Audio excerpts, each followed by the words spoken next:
कौन सा दर्पण है जिसकी फोकस दूरी ऋणात्मक होती है? तो अवतल दर्पण की फोकस दूरी क्या होती है? ऋणात्मक होती है। एक बात मैं बताऊं, अगर फर्स्ट सेटिंग में अवतल दर्पण आ जाएगा तो पक्का है कि सेकंड सेटिंग में उत्तल दर्पण आएगा।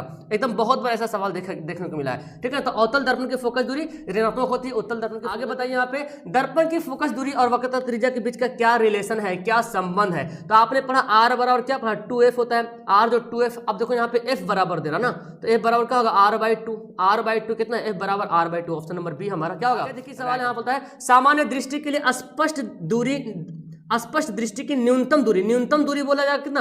25 सेंटीमीटर। अगर फर्स्ट सेटिंग में अगर ये सवाल आ गया है 25 सेंटीमीटर न्यूनतम दूरी, तो पक्का है कि सेकंड सेटिंग में बोलता है अनंत वाला। अनंत दूरी क्या होता है? जो स्पष्ट रूप से अनंत दूरी देखा जा सकते हैं, है ना, मतलब कितनी दूर बिंदु देखा जाए तो अनंत होता है। ये भी सवाल बनता है आपके एग्जाम में।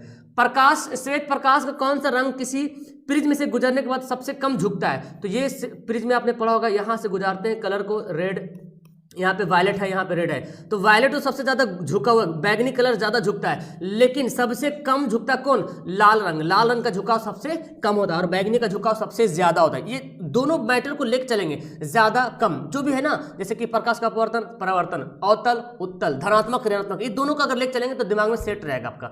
आगे मानव नेत्र, मानव आंख की रेटिना द्वारा बनाए गए प्रतिबिंब, यानी कि जो रेटिना पे जो प्रतिबिंब बनता है क्या बनता है? वास्तविक बनता है लेकिन उल्टा बनता है। क्या बनता है? वास्तविक और उल्टा बनता है, ठीक है ना। आगे आकाश का रंग जो नीला प्रतीत होता है, जो नीला दिखाई पड़ता है, किसके कारण? प्रकाश के प्रकीर्णन का कारण, क्योंकि नीला कलर का प्रकीर्णन जो है सबसे ज्यादा, स्कैटरिंग जो है ब्लू कलर का स्कैटरिंग सबसे ज्यादा होता है, इसीलिए नीला दिखाई पड़ता है। ओके, किस दर्पण से वस्तु का प्रतिबिंब बड़ा बनता है? किस दर्पण से वस्तु का प्रतिबिंब जो है बड़ा बनता है? तो अवतल दर्पण जो होता है ना, अवतल दर्पण से वस्तु का प्रतिबिंब बड़ा बनता है। हालांकि अवतल दर्पण से छोटा ही बनता है, लेकिन अगर उत्तल दर्पण देखा जाए तो उत्तल दर्पण में हमेशा छोटा बनता है, समतल दर्पण में बराबर बनता है। तो हमारे इस सवाल का आंसर क्या होगा? Option number B right answer होगा। आगे बढ़ते हैं, कौन सा लेंस निकट दृष्टि दोष को ठीक करने के लिए उपयोग किया जाता है? निकट दृष्टि दोष, जिसको निकट दृष्टि दोष हो जाएगा उसको नजदीक का दिख जाएगा लेकिन दूर का नहीं दिखेगा। अब दूर को देखने के लिए क्या चाहिए? अवतल लेंस की आवश्यकता उसको पड़ जाएगी। ओके, आगे कौन सा उपकरण विद्युत धारा की उपस्थिति को दर्शाता है? कौन सा मशीन है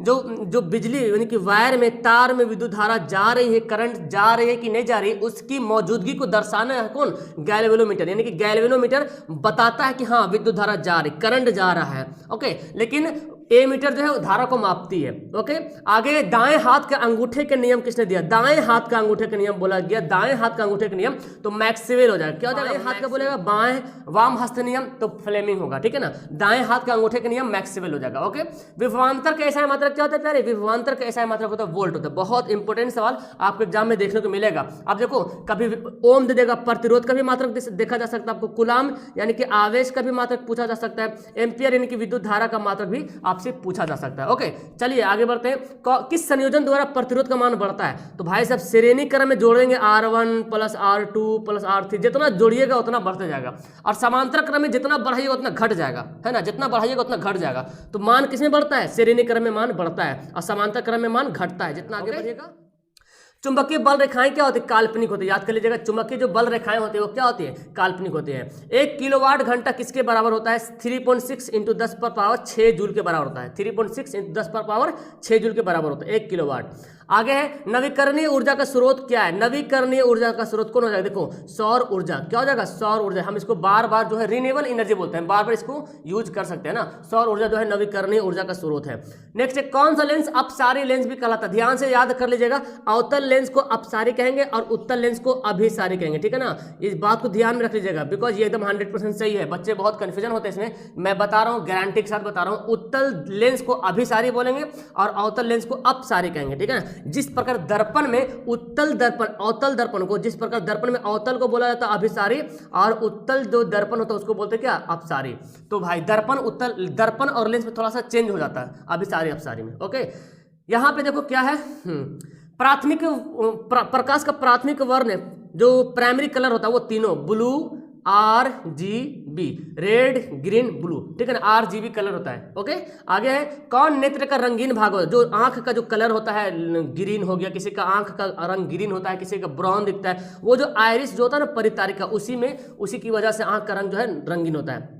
एक हॉर्स पावर जो है 746 वाट के बराबर होता है। कितना?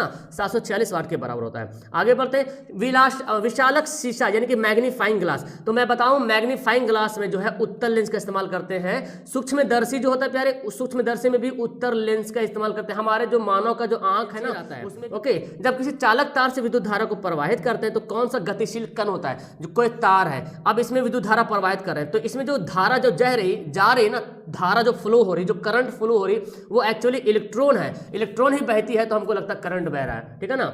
एम्पियर घंटा मात्रक क्या? देखिए एक फॉर्मूला होता है, Q बराबर IT फॉर्मूला होता है ना।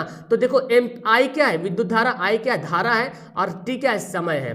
धारा को एम्पियर में मापते हैं और समय को किसे मापते हैं? आवर या बोलो, टाइम बोलो, सेकेंड बोलो। तो ये फॉर्मूला किसका है? आवेश का फॉर्मूला, यानी कि आवेश का ये फॉर्मूला, आवेश बराबर एम्पियर घंटा होता है। ओके, चलिए पहले आगे कौन सा मात्रा को W के बराबर है? तो आपने एक फॉर्मूला पढ़ा V बराबर W/Q, ये फॉर्मूला पढ़ा W/Q। अब देखिए यहाँ पे Q, यहाँ पे अच्छा वाट है, सॉरी, तो ये तो फॉर्मूला नहीं होगा।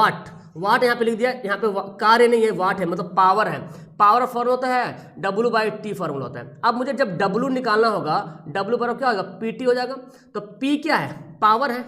अच्छा ये तो खुद बोल ही रहा ना, तो मुझे इसको जरूरत नहीं, यही देख लो। ये जो W है ना, ये W यहाँ पे कार्य है। ओके, और ये जो P है ये वाट, पावर का मात्रा का वाट है। तो ये W जो कार्य का मतलब क्या होता है? जूल होता है। टाइम का मतलब क्या होता है? सेकंड। जूल प्रति सेकंड। देखिए जूल प्रति सेकंड हमारा ऑप्शन नंबर ए हो जाएगा राइट आंसर। विद्युत धारा का मात्रा क्या होता है प्यारे? एम्पियर। विद्युत धारा का मात्रा क्या है? एम्पियर है। प्रतिरोध का मात्रा क्या है? वोल्ट है। ओम है। विभवांतर का मात्रा क्या है? वो वोल्ट है। और वाट जो है शक्ति का मात्रक है। चलिए पावर का मात्रक है। ग्लोबल वार्मिंग के लिए रिस्पॉन्सिबल गैस कौन है? जिम्मेदार जो गैस है ग्लोबल वार्मिंग के लिए, वो कार्बन डाइऑक्साइड गैस। क्या है? कार्बन डाइऑक्साइड गैस जो है रिस्पॉन्सिबल गैस है। ओके प्यारे। शरीर में भोजन का पचना किस प्रकार की अभिक्रिया है? जो शरीर में जो भोजन पचता है उसको क्या बोलते हैं? उष्माक्षेपी, है ना। या तो आप उसको उपचयन भी बोल सकते हैं, उपचयन अभिक्रिया। उष्माक्षेपी बोला जाता है और उपचयन भी बोल सकते हैं, क्योंकि वही है दोनों का क्रियाएं दोनों सेम ही रहता है। ओके, चलिए आगे सवाल है। कली चूना पर जब जल डाला जाता है, कली चूना क्या होता है? CaO, ये होता है कली चूना। और जब इसमें जल डाले तो CaOH2 बन गया। ठीक है ना।